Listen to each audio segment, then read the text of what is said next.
Very good morning to all of you.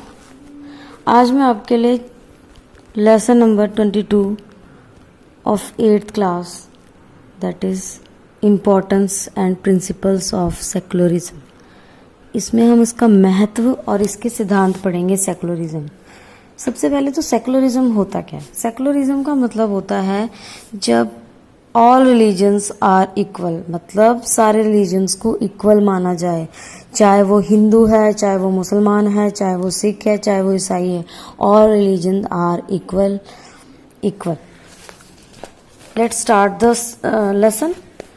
हमारा Indian constitution जो है वो 26 जनवरी 1950 को इम्प्लीमेंट किया गया था, मतलब कि 26 जनवरी 1950 को लागू किया गया था।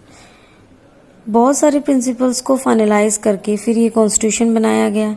अगर हम देखते हैं दूसरों का कॉन्स्टिट्यूशन, लाइक जैसे चाइनीज़ कॉन्स्टिट्यूशन है, उसमें बहुत सारी उनकी जो प्रिंसिपल है, उन जो चाइनीज़ कॉन्स्टिट्यूशन है उनका जो मेन कॉन्स्टिट्यूशन है वो कम्युनिज्म पर बेस्ड करता है, मतलब ऐसा पॉलिटिकल सिस्टम जिसमें स्टेट कंट्रोल कर सके सारा कुछ, मतलब स्टेट के हाथ में हो, चाहे वो फार्मर्स हैं, चाहे वो फैक्ट्रीज हैं, ठीक है, सारा कंट्रोल जो है स्टेट के हाथ में हो, मतलब ऐसा वहाँ पर ऐसा कॉन्स्टिट्यूशन है।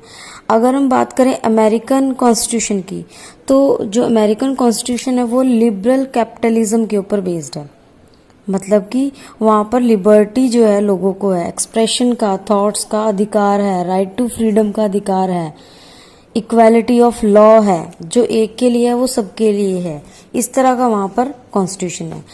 अब जब इंडिया का कॉन्स्टिट्यूशन बना, उसने भी खूब सारे मतलब प्रिंसिपल्स को फॉलो करके ये कॉन्स्टिट्यूशन बनाया। तो वही प्रिंसिपल हम इसमें पढ़ेंगे कि हमारे जो इंडियन कॉन्स्टिट्यूशन में प्रिंसिपल ऑफ सेकुलरिज्म का महत्व और सिद्धांत बताया गया, वो पढ़ेंगे। ये सेकुलरिज्म इसलिए बनाया गया क्योंकि इसको सेकुलरिज्म को इसलिए हमारे कॉन्स्टिट्यूशन में ऐड किया गया क्योंकि जो हमारी आपने पहले हिस्ट्री जब पढ़ी होगी तो उसमें पढ़ा होगा कि जो ज़्यादातर जो हमारे दास दासियां यानी जो लोग थे वो स्लेवरी की तरह काम करते थे, यानी जो ऊंची जात वाले थे वो नीची जात वालों से एज अ स्लेव्स काम करवाते थे, मतलब दास दासियों की तरह उन्हें रखते थे।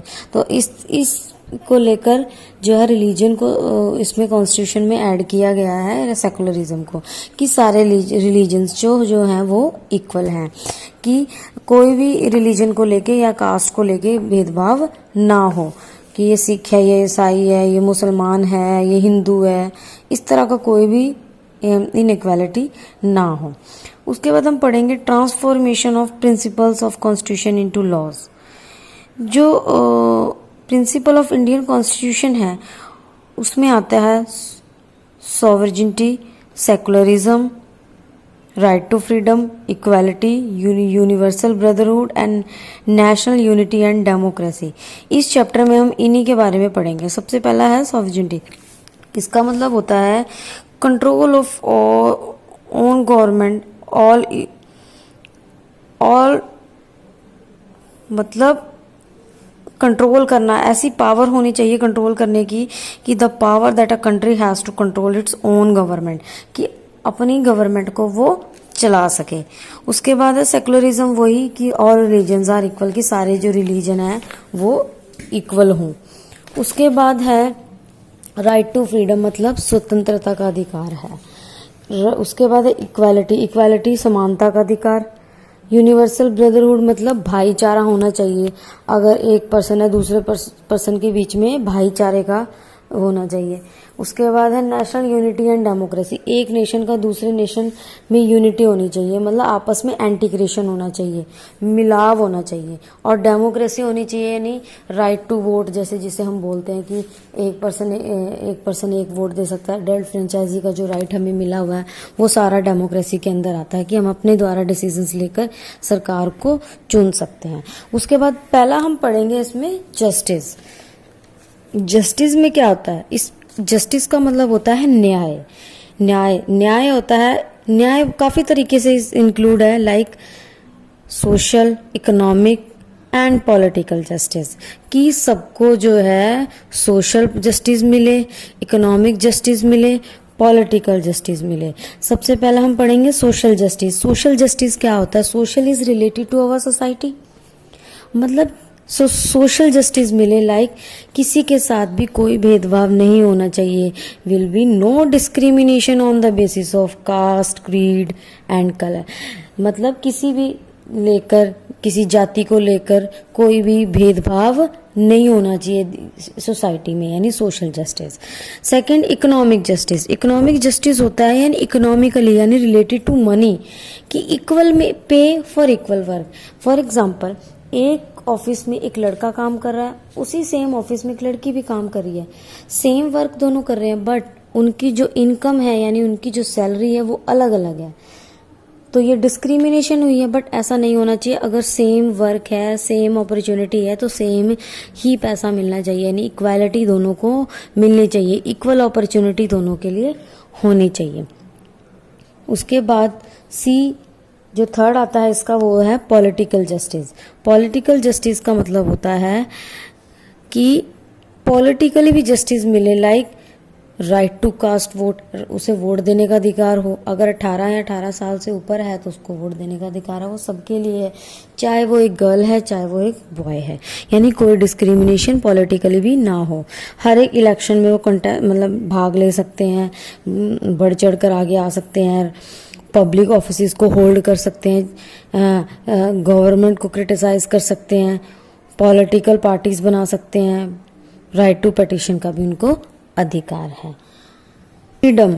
फ्रीडम फ्रीडम मतलब होता है स्वतंत्रता, यानी स्वतंत्रता का अधिकार है। जैसे हमें अपने डिसीजन लेने का, अपने कोई बात कहने का, थॉट्स का, फेथ का, राइट ऑफ वर्शिप, किसी इस भगवान को मान रहे हैं, इस भगवान को मान रहे हैं, तो ये हमें कोई, हमारे ऊपर कोई थोप थोड़ी सकता है कि तुम इस भगवान को मानो, यानी हम अंदर स्वतंत्र हैं, हम किसी भी चीज को या किसी भी भगवान को मान सकते हैं, यही होता है फ्रीडम। इक्वालिटी मतलब समानता, समानता का अधिकार, राइट टू इक्वालिटी। कोई भी ऐसा नहीं होना चाहिए कि स्पेशल सेक्शन हो सोसाइटी में, ईस्ट कास्ट के लिए अलग, ईस्ट कास्ट के लिए अलग। ऑल सिटीजन जो है वो इक्वल हैं in the eyes of law, मतलब लॉ के हिसाब से सारे जो सिटीजन्स हैं जो रहने वाले इंडिया में हैं वो इक्वल हैं। ये आर्टिकल 14 to 18 इंडियन कॉन्स्टिट्यूशन में मेंशन किया गया है ये राइट। उसके बाद आता है ब्रदरहुड। ब्रदरहुड का मतलब होता है भाईचारा। भाईचारा होना चाहिए, मतलब अगर एक सिटीजन इंडिया का है, दूसरा सिटीजन जो इंडिया में रह रहा है, वो दोनों के बीच में भाईचारा होना चाहिए, प्रेम की भावना होनी चाहिए, ना कि लड़ाई झगड़े की। ये होता है भाईचारा। नेक्स्ट आता है national equality and unity. National equality, equality का मतलब क्या होता है? समानता। यूनिटी का मतलब होता है एकरूपता, मतलब यूनिटी होनी चाहिए आपस में। नेशनल, नेशनल मतलब देश के अंदर जो नेशन है, नेशन जो हमारे बने हुए हैं उनके बीच में यूनिटी होनी चाहिए। प्रॉस्पेरिटी ऑफ नेशन होनी चाहिए, यानी राष्ट्र की समृद्धि होनी चाहिए। कोई भी अगर लॉ तोड़ता है, चाहे वो गर्ल है, चाहे बॉय है, चाहे बूढ़ा है, चाहे जवान है, जो मर्जी है, वो अगर वो कोई लॉ, जो भी लॉज बने हुए हैं उनको अगर कोई तोड़ता है तो वो लाइबल है, वो पनिशमेंट उसको मिलेगी। ये लॉ में मेंशन किया हुआ है कि हमेशा जो हमारा जो इंडियन कॉन्स्टिट्यूशन है उसके अंदर नेशनल यूनिटी एंड इक्वालिटी होती है।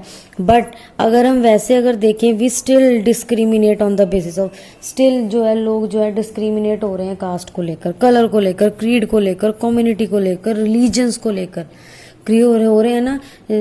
जैसे जो हमारा जो बंटवारा हुआ था हिंदू मुसलमानों का, पाकिस्तान का इंडिया से, वो किसको लेकर हुआ था? हिंदू जात के पीछे ही हुआ था, हिंदू और मुस्लिम के पीछे।